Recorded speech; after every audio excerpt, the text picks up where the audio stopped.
আসসালামু আলাইকুম ওয়া রাহমাতুল্লাহ। টেক প্রবাসে আপনাদেরকে স্বাগতম। আশা করি সবাই আল্লাহর রহমতে ভালো আছেন। দর্শক, আরেকটি নতুন ভিডিও নিয়ে আপনাদের মাঝে হাজির হলাম। আজকে আমরা কথা বলবো মিউচুয়াল ট্রাস্ট ব্যাংকে আপনারা কিভাবে ইন্টারনেট ব্যাংকিং রেজিস্ট্রেশন করবেন ব্রাঞ্চে না যেয়ে।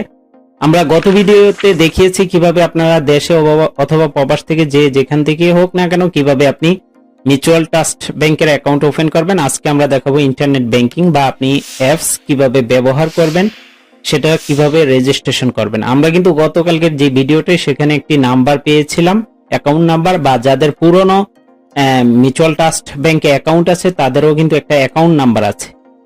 তো আজকে আমরা এই ভিডিওতে সম্পূর্ণ দেখবেন, আপনারা স্কিপ করবেন না, এবং যারা এখনো সাবস্ক্রাইব করেনি অবশ্যই চ্যানেলটি সাবস্ক্রাইব করে দিবেন এবং পাশে থাকলে বেল আইকনটি বাজিয়ে দিবেন। Mutual trust MTB bank Google play স্টোরে লিখলেই এই অ্যাপসটি চলে আসবে, আপনারা ডাউনলোড করে নেবেন। নিচ থেকে রেজিস্ট্রেশন অপশনে ক্লিক করবেন। এখানে আপনার যদি কার্ড আইসা পড়ে তাহলে ডেবিট কার্ড থাকলে ডেবিট কার্ড, আর যদি কার্ড মার্ট কিছু না থাকে উইদাউট ডেবিট কার্ডে ক্লিক করবেন। ক্লিক করার পর আপনি প্রথমে আপনার অ্যাকাউন্ট নাম্বারটি দিয়ে দিবেন। তারপর আপনার ব্যাংকে রেজিস্ট্রেশনকৃত যে মোবাইল নাম্বারটি আপনি ব্যাংকে দেওয়া আছে সেই নাম্বারটি আপনাকে দিতে হবে। তারপর আপনার জন্ম সাল সিলেক্ট করে দিবেন। তারপর কন্টিনিউ অপশনে আপনাকে ক্লিক করতে হবে। দর্শক, আমরা নেক্সট ভিডিওতে ইনশাল্লাহ দেখানোর চেষ্টা করব এই মিউচুয়াল ট্রাস্ট ব্যাংকের অ্যাপস এর মাধ্যমে আপনি কি কি কাজ করতে পারেন। ইনশাল্লাহ সেই বিষয়ে আলোচনা করব, অবশ্যই অপেক্ষা থাকবেন। এছাড়াও আপনি কোন কোন বিষয়ে ভিডিও চান অবশ্যই আমাদেরকে কমেন্ট করে জানাতে পারেন। তো আমাদের মোবাইলে একটি ওটিপি আসছে, দেখতে পাচ্ছেন এরকম আপনাদের একটি ওটিপি যাবে। ওটিপিটি এখানে আপনাকে বসিয়ে দিতে হবে। দেওয়ার পর কন্টিনিউ অপশনে আপনাকে ক্লিক করতে হবে। অবশ্যই ভিডিওটি গুরুত্বপূর্ণ, বিশেষ করে আপনারা স্কিপ করবেন না, না হলে কিন্তু আপনারা অনেক কিছু মিস হয়ে যাবে, পরে আপনারা ইন্টারনেট ব্যাংকিং ওপেন করতে পারবেন না।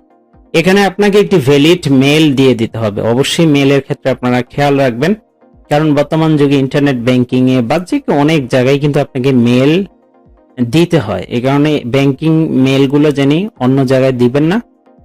তো আমরা মেলটি দিয়ে দিলাম। এখন আপনাকে ইন্টারনেট ব্যাংকিং ব্যবহারের জন্য একটি ইউজার নেম ক্রিয়েট করতে হবে, নতুন বানাইতে হবে। এটা আপনি বড় হাতের ইউজার নামটা মানে শুধু নাম দিবেন না, সাথে সংখ্যাও আপনাকে দিতে হবে। তাই আমরা আমাদের মন মতো একটি ইউজার নেম সেট করে নিব।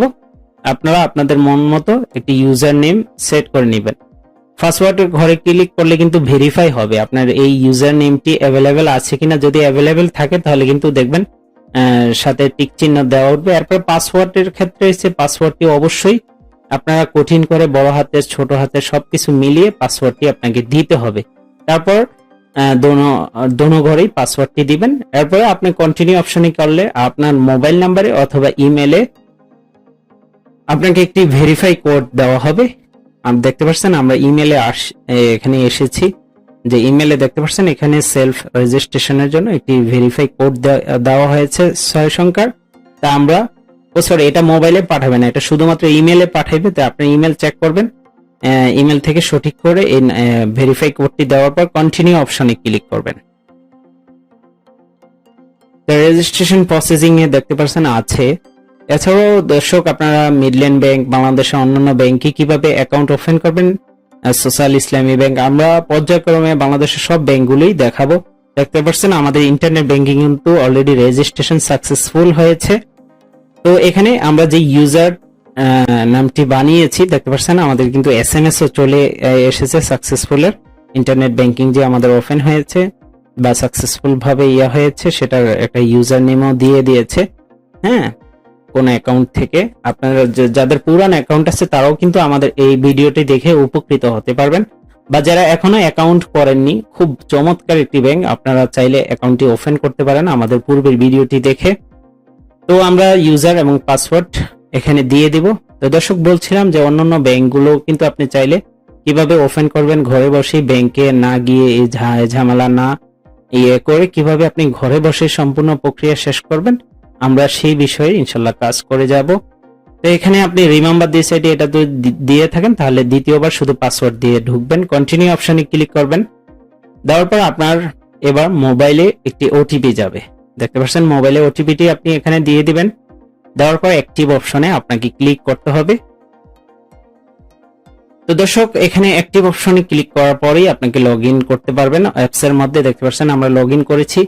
এখানে বিশেষ একটি গুরুত্বপূর্ণ কথা হচ্ছে, অনেক সময়ে আপনি এখন অ্যাপস ইন্টারনেট ব্যাংকিং আপনি দেখতে পারবেন বা টাকা ডিপোজিট করবেন, কোনো সমস্যা নেই। বাট ট্রান্সফারের ক্ষেত্রে আপনাকে আপনার যেই নাম্বার থেকে আপনি অ্যাকাউন্টটি ওপেন করেছেন ওই নাম্বার থেকে আপনাকে কাস্টমার কেয়ারে ফোন দিবেন, দিয়ে আপনি বলবেন যে আপনার যদি অটোমেটিক ভাবে সবকিছু ট্রান্সফার সবকিছু ঠিক হয়ে যায় তা তার প্রয়োজন নাই। আর যদি প্রয়োজন হয় আপনাকে কাস্টমার কেয়ারে ফোন দিয়ে তাদেরকে বলতে হবে যে আপনি ইন্টারনেট ব্যাংকিং ওপেন করেছেন বা এখন ট্রান্সফার করতে পারতেছেন না।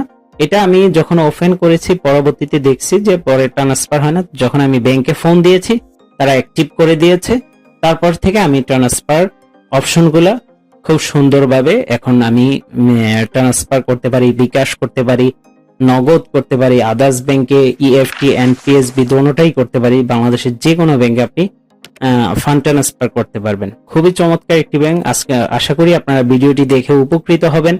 আজকের মতো এখানেই বিদায় নিচ্ছি, অন্য কোনো ভিডিওতে দেখা হবে ইনশাআল্লাহ। তো সবাই ভিডিওটি বেশি বেশি শেয়ার করবেন এবং লাইক কমেন্ট অবশ্যই করবেন এবং আপনাদের মতামত শেয়ার করে যেতে ভুলবেন না।